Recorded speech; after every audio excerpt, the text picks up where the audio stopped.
সারা পৃথিবীতেই কিন্তু রক্তদাতারা সংখ্যালঘু। আর রক্ত না দেবার অনেক কারণ আছে, তার মধ্যে অন্যতম হচ্ছে ভয়, ভীতি।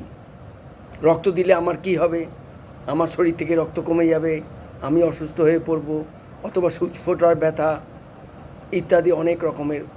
এছাড়া তো আরও কুসংস্কার তো থাকেই। এই কুসংস্কার যুগে যুগে ছিল। ইদানিংকালে দেখা গেছে লোককে উদ্বুদ্ধ না করলে কিন্তু কেউ কোনোদিন রক্ত দেয় না।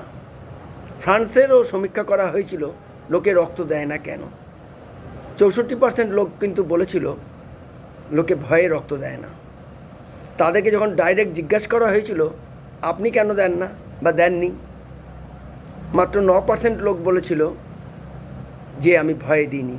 অর্থাৎ ভয় যে একটা নিজেদের মধ্যে আছে, এইটা স্বীকার করতে কিন্তু অনেকেই লজ্জা পায়। প্রথমবার রক্ত দেওয়ার আগে অবশ্যই ভয় থাকবে, প্রত্যেকেরই ভয় থাকে। একবার রক্ত দেওয়া হয়ে গেলে তখন ভয়টা কেটে যায়। রক্ত না দেবার অজুহাত অনেক কিছু আছে, কিন্তু শুধু মনে রাখতে হবে আমি যদি রক্ত না দিই তাহলে একজন মৃত্যুপথযাত্রী লোক রক্তের অভাবে মারা যেতে পারে। আর দিলে আমার কিন্তু কোনো কিচ্ছু ক্ষতি নেই, কারণ রক্ত নেবার আগে আমার শারীরিক অবস্থা টেস্ট করে নেওয়া হবে। এবার এখন পর্যন্ত তো আমি সুস্থ আছি।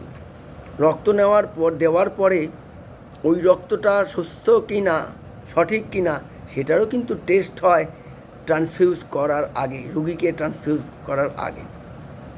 যদি ওই রক্তের মধ্যে কিছু গোলমাল ধরা পড়ে সেই রক্তটা ফেলে দেওয়া হয়।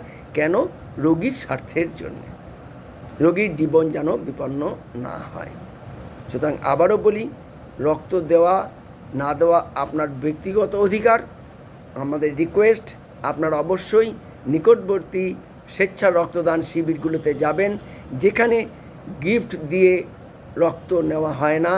অর্থাৎ গিফটের লোভে যাদের রক্ত দেওয়ার কথা নয় তারাও কিন্তু রক্ত দিয়ে দেয়, প্রকারান্তরে রুগীর ক্ষতি করা হয়। আসুন সবাই স্বেচ্ছা রক্তদান করি এবং কোনো গিফট বা অর্থের লোভে নয়। নমস্কার।